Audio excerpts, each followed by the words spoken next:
Greg and then OSHA Reserve. Thank you, Don.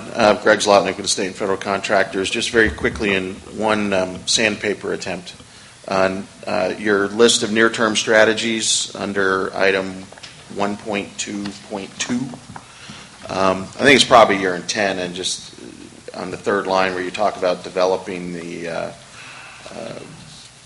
guidelines for urban water management plans, et cetera, just suggest that where you say in cooperation with DSC, the State Board, and others, perhaps the word stakeholders instead of others, just to be a little more specific. Assuming that was your intent, I think it would be useful.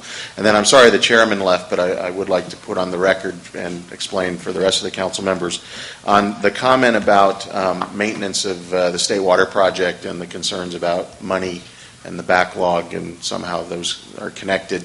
While, of course, the contractors are always concerned about money, that's not really the issue. And this is an area where, frankly, the council could be very helpful, I think, and we appreciate the issue being raised, is that the contractors do pay for the operation and maintenance of the State Water Project.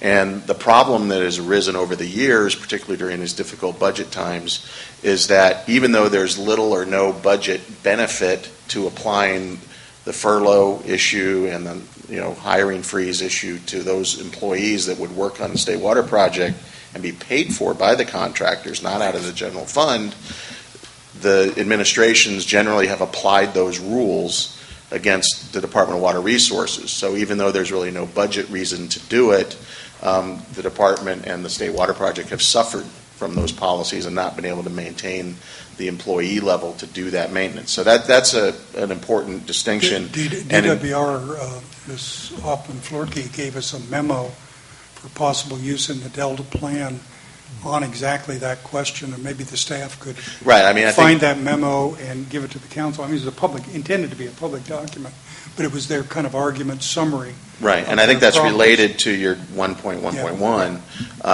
And then similarly, as if you recall, over the last, I guess, year and a half, exactly, there were a lot of discussions, a little Hoover Commission about this issue. And as some of you are aware, one of the things the contractors are interested in, and in fact, the State Water Contractors created, I think about 5 years ago, a Joint Powers Authority to try to persuade the department that they could take on some of these obligations more effectively, more efficiently, and cost effectively, similar to what the San Luis Delta Mendota Water Authority has long done on the CVP side in terms of operating and maintaining the San Luis unit of the CVP a little more effectively. So that's an area where the council, I think, if you look into that and promoted that concept as well, made recommendations, that would help with your 1.1.1. Thank you. Thank you.